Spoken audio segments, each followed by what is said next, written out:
ലഹരിയും ജീവിതവും ഒരു സ്ത്രീപക്ഷ വിചിന്തനം. Drugs take you to hell disguised as heaven. Donald Lynn ഫ്രോസ്റ്റിന്റെ ഈ പ്രസ്താവനയിൽ ലഹരിയുടെ വഞ്ചനയും അപകടവുമെല്ലാം ഉള്ളടങ്ങിയിരിക്കുന്നു. കേരള സംസ്ഥാനത്തെ സംബന്ധിച്ചിടത്തോളം 2025 എന്ന വർഷം അതിൻ്റെ ആദ്യ പകുതി പ്രയാണം പൂർത്തീകരിക്കുമ്പോൾ ഭീതിയോടെ നോക്കിക്കാണുന്ന ഒരു വിഷയമാണ് ലഹരി. മനസാക്ഷിയെ മരവിപ്പിക്കുന്ന വിധത്തിലുള്ള അക്രമങ്ങൾക്കും കൊലപാതകങ്ങൾക്കും കേരള സംസ്ഥാനം സാക്ഷിയാകേണ്ടി വന്ന സമകാലീന പശ്ചാത്തലത്തിലാണ് നാം ജീവിക്കുന്നത്. ഇതിൻ്റെ എല്ലാം കാരണങ്ങൾ അന്വേഷിച്ചു പോകുമ്പോൾ കണ്ടെത്തുന്ന പ്രധാന വസ്തുതയാണ് ലഹരി ഉപയോഗം.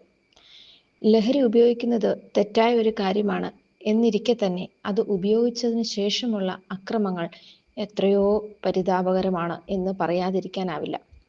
ഇതിൽ വാദിയുടെയും പ്രതിയുടെയും ഭാഗത്തു നിന്നാണെങ്കിൽ പോലും ഏറ്റവും ദുരിതം അനുഭവിക്കുന്നത് ഇവരുടെ ഭവനങ്ങളിലുള്ള സ്ത്രീകളാണ് എന്നതിൽ സംശയമില്ല. അതിനാൽ സ്ത്രീകളാണ് യഥാർത്ഥ ഇരകൾ. അവരുടെ വേദനകളും അതിജീവന ബദ്ധപ്പാടുമെല്ലാം നിശബ്ദമാണ് എന്നത് ഇനിയും നാം തിരിച്ചറിയേണ്ട യാഥാർത്ഥ്യമാണ്. കേരളവും ലഹരിയും. ലഹരി ഉപയോഗത്തിൽ കേരളം നാൾക്കുനാൾ വർദ്ധിച്ചു വരുന്നതായി പഠനങ്ങൾ തെളിയിക്കുന്നു. Narcotic drugs and psychotropic substance act നിയമപ്രകാരം 2024 27,701 ഡ്രഗ്സ് കേസുകളാണ് റിപ്പോർട്ട് ചെയ്തിരിക്കുന്നത്. കഴിഞ്ഞ 4 വർഷങ്ങളിലായി കേരളത്തിൽ 87,101 കേസുകൾ റിപ്പോർട്ട് ചെയ്തിട്ടുണ്ട്. ഇതിൽ സ്തംഭിപ്പിക്കുന്ന വസ്തുത എന്നത് അതിനു മുമ്പുള്ള കേസുകളുടെ കണക്കുകൾ പരിശോധിക്കുമ്പോൾ 130% വർധനവാണ് കേരളത്തിൽ ഉണ്ടായിരിക്കുന്നത്. കേരള പോലീസിന്റെ പഠനം അനുസരിച്ച് 2025 ഇതുവരെ റിപ്പോർട്ട് ചെയ്തിരിക്കുന്ന 63 കൊലപാതക കേസുകളിൽ 30 എണ്ണവും ലഹരി ഉപയോഗത്തെ തുടർന്നുണ്ടായതാണ്. മുമ്പത്തേക്കാൾ ഏറെ ലഹരി ഉപയോഗവും അതിന്റെ തിക്തഫലങ്ങളായ അക്രമവും നാൾക്കുനാൾ വർദ്ധിക്കുന്നു എന്നത് ഭീതിതമായ കാര്യമാണ്. ലഹരിയുടെ ലഭ്യത മുമ്പത്തേക്കാൾ ഏറെ വർദ്ധിക്കുന്നത് ലഹരി ഉപയോഗത്തെ ലളിതവൽക്കരിക്കുന്നു. സ്കൂളുകൾ കേന്ദ്രീകരിച്ച് ലഹരി മാഫിയകൾ പ്രവർത്തിക്കുന്നത് ഇതിനൊരു ഉദാഹരണമാണ്. ഒരിക്കൽ ലഹരിയുടെ കെണിയിൽപ്പെട്ടാൽ തിരിച്ചുവരവ് ദുഷ്കരമായ കാര്യമാണ്. ധനസമ്പാദനം ലക്ഷ്യമിട്ട് കൗമാരക്കാരും യൗവനക്കാരും ലഹരിക്കടത്തുകാരായി തൊഴിൽ ചെയ്യുന്നത് ഒരു വലിയ ഭീഷണിയാണ്. നിശാ പാർട്ടികളും നൈറ്റ് പബ്ബുകളുമൊക്കെ ലഹരി വിറ്റഴിയുന്ന കേന്ദ്രങ്ങളായി മാറുന്നു. സെലിബ്രിറ്റികൾ പോലും ലഹരി അടിമകളായി മാറുന്നത് കേരള സമൂഹം നിത്യേന കാണുന്ന കാര്യമാണ്. അന്താരാഷ്ട്ര മയക്കുമരുന്ന് മാഫിയകൾ പോലും കേരളത്തെ തങ്ങളുടെ പ്രധാനപ്പെട്ട വിപണന കേന്ദ്രമായാണ് കാണുന്നത്. അതിനുള്ള തെളിവുകളാണ് കേരളത്തിൽ അടിക്കടി ഉണ്ടാകുന്ന വലിയ ലഹരി മരുന്ന് വേട്ടകൾ. ഈ പശ്ചാത്തലത്തിലാണ് കുടുംബാംഗങ്ങളുടെ ലഹരി ഉപയോഗം സ്ത്രീകളിൽ ഉണ്ടാക്കുന്ന സംഘർഷങ്ങൾ എന്ന പഠനം ശ്രദ്ധയാകർഷിക്കുന്നത്. സാമ്പത്തിക പ്രത്യാഘാതങ്ങൾ. ലഹരിക്കടിമകളായ ഭർത്താക്കന്മാരും ആൺമക്കളും വലിയ സാമ്പത്തിക ബാധ്യതകൾ നേരിടുവാനുള്ള സാധ്യതകൾ ഏറെയാണ്.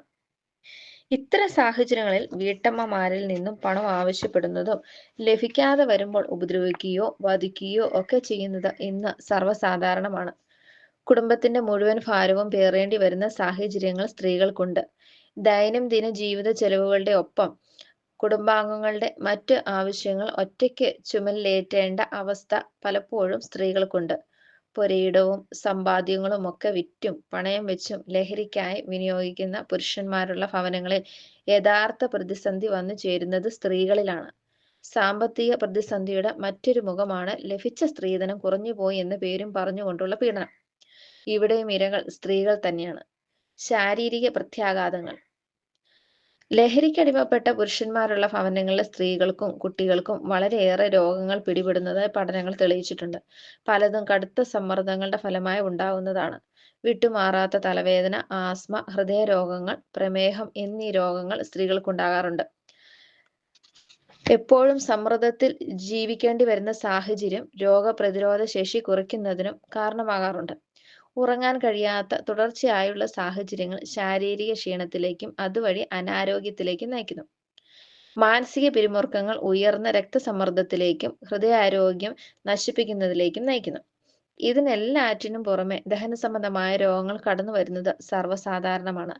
ലഹരിക്കടിമകളായവർ ഏൽപ്പിക്കുന്ന ശാരീരിക പീഡനങ്ങൾ സ്ത്രീകൾക്കുണ്ടാക്കുന്ന പ്രത്യാഘാതങ്ങൾ വിവരിക്കാൻ കഴിയാത്തതുമാണ്.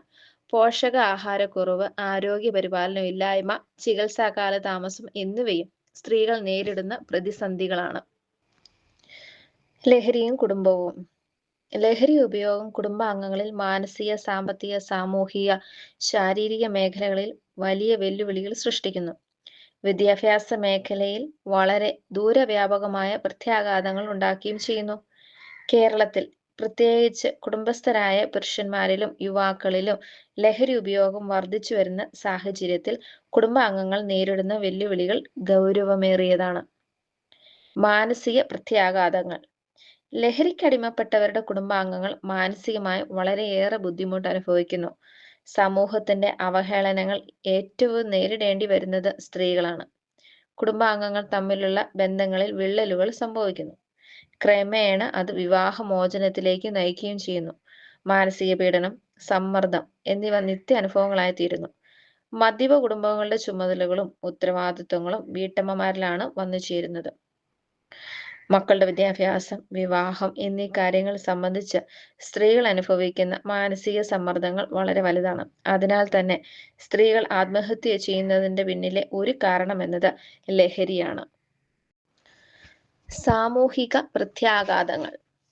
ലഹരിക്കടിമപ്പെട്ട ഭവനങ്ങൾക്ക് സമൂഹത്തിൽ വില കൽപ്പിക്കപ്പെടുന്നില്ല എന്നത് യാഥാർത്ഥ്യമാണ്.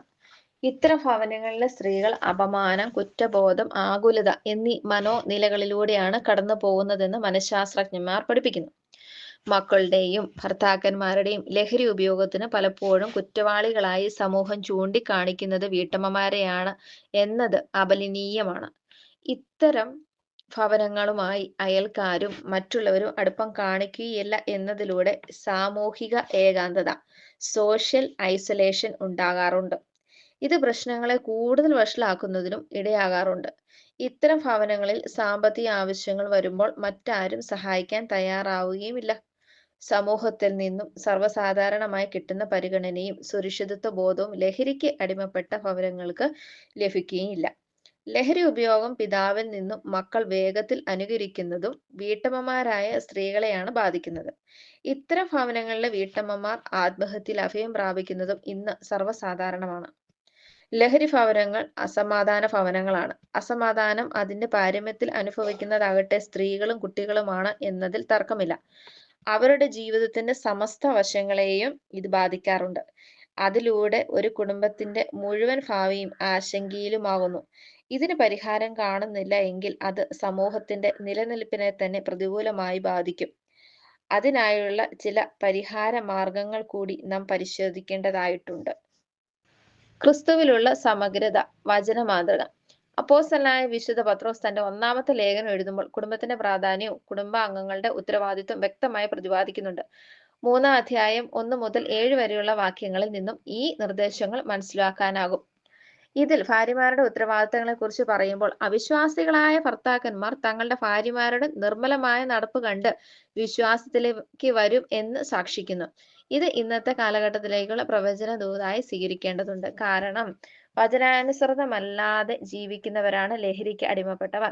ക്രിസ്തുവിന്റെ ജീവന്റെ സമഗ്രതയും സമ്പൂർണതയും നഷ്ടപ്പെടുത്തിയവരാണ് ഇവർ. ദൈവാത്മാവ് വസിക്കുന്ന ആലയമായ ശരീരത്തെ അശുദ്ധമാക്കുന്ന ജീവിതചര്യകളിലൂടെ മുന്നോട്ട് പോകുന്നവരാണ് ഇവർ. ജീവന്റെ സമഗ്രതയിലേക്ക് തിരിച്ചു വരണമെന്ന് ഇവർ ആഗ്രഹിക്കത്തക്ക വിധത്തിലുള്ള ഒരു ജീവിതം ഭാര്യമാർക്കുണ്ടാകണം എന്നാണ് പത്രോസ് പഠിപ്പിക്കുന്നത്. ലഹരി വിമുക്തി പരിഹാര മാർഗങ്ങൾ. ലഹരി നിന്നുള്ള മോചനത്തിന് നിരവധി മാർഗങ്ങൾ നിലവിലുണ്ട്. ലഹരിയല്ല ജീവിതം, ജീവിതമാണ് ലഹരി എന്ന ചിന്ത ഉണ്ടാകുക എന്നത് പ്രധാനമാണ്. ലഹരി ഉപയോഗിക്കുന്നവരിൽ ചിലർക്കെങ്കിലും മാനസിക ദുഃഖങ്ങളും പിരിമുറുക്കങ്ങളും ഉണ്ട്. അത് പരിഹരിക്കാനുള്ള മാർഗങ്ങൾ നോക്കുക എന്നത് പരമപ്രധാനമാണ്. മനസ്സിന് സന്തോഷം നൽകുന്ന ദോഷകരമല്ലാത്ത വിനോദങ്ങളിൽ ഏർപ്പെടുക എന്നതാണ് ആദ്യത്തെ പരിഹാരം. മികച്ച കൗൺസിലിംഗ് കൊണ്ട് ലഹരി വിമുക്തിയിലേക്കും സാധാരണ ജീവിതത്തിലേക്കും തിരികെ കൊണ്ടുവരാനാകും. കൗൺസിലിംഗും മരുന്നുമാണ് ലഹരി മുക്തിയിലേക്ക് നയിക്കുന്ന ചികിത്സാ മാർഗങ്ങൾ. രോഗിയുടെ അവസ്ഥ അനുസരിച്ച് ഇവ വെവ്വേറെയായോ ഒരുമിച്ചോ ഒക്കെ നൽകാറുണ്ട്. കൗൺസിലിംഗിനൊപ്പം മരുന്നുകളും സംയോജിപ്പിക്കുന്നത് വിജയസാധ്യത വർദ്ധിപ്പിക്കുന്നുവെന്ന് പഠനങ്ങൾ തെളിയിക്കുന്നു. ആശുപത്രി അധിഷ്ഠിതമോ പാർപ്പിട ചികിത്സാ പദ്ധതികളോ ഒക്കെ സൗകര്യമനുസരിച്ച് പ്രയോജനപ്പെടുത്താവുന്നതാണ്. കൂടാതെ സർക്കാരിന്റെയും സന്നദ്ധ സംഘടനകളുടെയും സ്ഥാപനങ്ങളുടെയും ഒക്കെ നേതൃത്വത്തിലുള്ള സൗജന്യ ചികിത്സാ സേവനങ്ങൾ ഇന്ന് ധാരാളമുണ്ട്. അവ പ്രയോജനപ്പെടുത്തുന്നതിലൂടെ ജീവിതത്തിലേക്ക് തിരിച്ചു വരാവുന്നതാണ്. നിർമ്മലമായ നടപ്പിന് ഉടമകളായി ജീവിക്കുവാൻ കുടുംബിനികളോട് പത്രോസ് ആഹ്വാനം നൽകുന്നു. ലഹരി ജീവിതം ദൈവാത്മാവിനെ നഷ്ടപ്പെടുത്തുന്ന, ദൈവത്തിങ്കൽ നിന്നും അകന്നു കഴിയുന്ന ഒരു ജീവിത സാഹചര്യമാണ്. ഈ അവസ്ഥയ്ക്ക് അഥവാ ദൈവത്തിൽ നിന്നും അകന്നു കഴിയുന്ന ആസക്തി ജീവിതങ്ങളെ ദൈവത്തോട് ചേർത്ത് നിർത്തുവാൻ കഴിയുന്ന ഒന്നായി സ്ത്രീകളുടെ നിർമ്മലമായ നടപ്പ് ശക്തിയുള്ളതായി തീരൂ എന്ന് പത്രോസ് സാക്ഷിക്കുന്നു. വചനം അനുസരിക്കാത്ത, ദൈവത്തോട് ചേർന്ന് വരാത്തവരെ ഉപേക്ഷിക്കണം എന്നല്ല സൂചിപ്പിക്കുന്നത് എന്നത് ശ്രദ്ധേയമാണ്. അത് ഈ കാലഘട്ടത്തിലും സംഗതമാണ്. ലഹരിക്കടിമപ്പെട്ട ഭർത്താക്കന്മാർ, മക്കൾ എന്നിവരെ ഉപേക്ഷിക്കുന്ന ജീവിതശൈലിയല്ല പ്രത്യുത അവരെ നഷ്ടപ്പെട്ടതിൽ നിന്ന് സമഗ്രതയിലേക്ക്, സൗഖ്യത്തിലേക്ക്, ജീവന്റെ പൂർണ്ണതയിലേക്ക് നയിക്കുന്ന നിലപാടുകളാണ് സ്ത്രീകളിൽ നിന്നുണ്ടാകേണ്ടത്. ഇതും പ്രഥമമായി മനസ്സിലാക്കേണ്ട കാര്യം ലഹരി അടിമത്തം ഒരു രോഗമാണ് എന്ന വസ്തുതയാണ്. അത് ശാസ്ത്രീയമായ ചികിത്സയിലൂടെയും കൗൺസിലിങ്ങിലൂടെയും മാത്രമേ മാറുകയുള്ളൂ എന്ന തിരിച്ചറിവ് ഉണ്ടാകണം. അങ്ങനെയുള്ള ആളുകളെ ഒറ്റപ്പെടുത്താനും ഉപേക്ഷിക്കാനും കഴിയുക എന്നത് എളുപ്പമാണ്. എന്നാൽ അതാകട്ടെ കാര്യങ്ങൾ കൂടുതൽ വഷളാകുകയുള്ളൂ. അതിനു പകരം സൗമ്യതയോടും സാവധാനതയോടും കൂടെ ഇടപഴകുന്ന ജീവിതശൈലിക്കാണ് വചനം നിർദ്ദേശം നൽകുന്നത്. വാക്യം 4. ദൈവഭക്തിയിലൂന്നിയ വിവേകത്തോടും ക്ഷമയോടും കൂടെ ജീവിതം കെട്ടിപ്പടുക്കുന്ന ശൈലിയാണ് ഇവിടെ വെളിവാകുന്നത്. ഉപസംഹാരം. ദൈവത്തിന്റെ ആലയങ്ങളാവുന്ന ശരീരങ്ങളെ നശിപ്പിക്കുന്ന അശുദ്ധിയുടെയും അധാർമികതയുടെയും അടിമത്തത്തിന്റെയും അവസ്ഥകളിലൂടെ കടന്നു പോകുന്ന ജീവിതങ്ങളുടെ നടുവിലാണ് സമകാലീന സമൂഹം കടന്നു പോകുന്നത്. ലഹരി ഉപയോഗവും അതിനെ തുടർന്നുള്ള പ്രശ്നങ്ങളാലും സങ്കീർണമാകുന്ന ഇന്നത്തെ കേരള പശ്ചാത്തലത്തിൽ സ്ത്രീകളുടെ അവസ്ഥകൾ പരിതാപകരം തന്നെയാണ്. അവരുടെ വേദനയും ആകുലതകളും പലപ്പോഴും നിശബ്ദമാണ്. എങ്കിലും അവരുടെ മനക്കരുത്ത് ഒന്ന് മാത്രമാണ് പിടിച്ചു നിൽക്കാൻ അവരെ സഹായിക്കുന്നത്. മറ്റു രാജ്യങ്ങളെയും സംസ്കാരങ്ങളെയും അപേക്ഷിച്ച് കുടുംബജീവിതത്തെ വിശുദ്ധിയോടെ നോക്കിക്കാണുന്നത് കൊണ്ടാണ് പല കുടുംബങ്ങളും ഇന്ന് തകരാതെ നിൽക്കുന്നത്. ദൈവാഭിമുഖ്യം നഷ്ടപ്പെട്ട, ക്രിസ്തുവിലുള്ള സമഗ്രമായ ജീവന്റെ അനുഭവം ഇല്ലാതാകുന്ന, അശുദ്ധി നിറഞ്ഞ ലഹരിക്കടിമപ്പെട്ട ജീവിതങ്ങളെ തിരിച്ചു കൊണ്ടുവരുവാൻ കൂട്ടായ പരിശ്രമം അനിവാര്യമാണ്. അതിൽ സ്ത്രീകളുടെ പങ്കാളിത്തം ഏറെ പ്രധാനപ്പെട്ടതുമാണ്. അങ്ങനെ പ്രവർത്തിക്കുന്നതിലൂടെ ദൈവത്തിന്റെ മന്ദിരങ്ങൾ ഈ ഭൂമുഖത്ത് നിലനിൽക്കട്ടെ. ദൈവം നമ്മിൽ വസിക്കട്ടെ.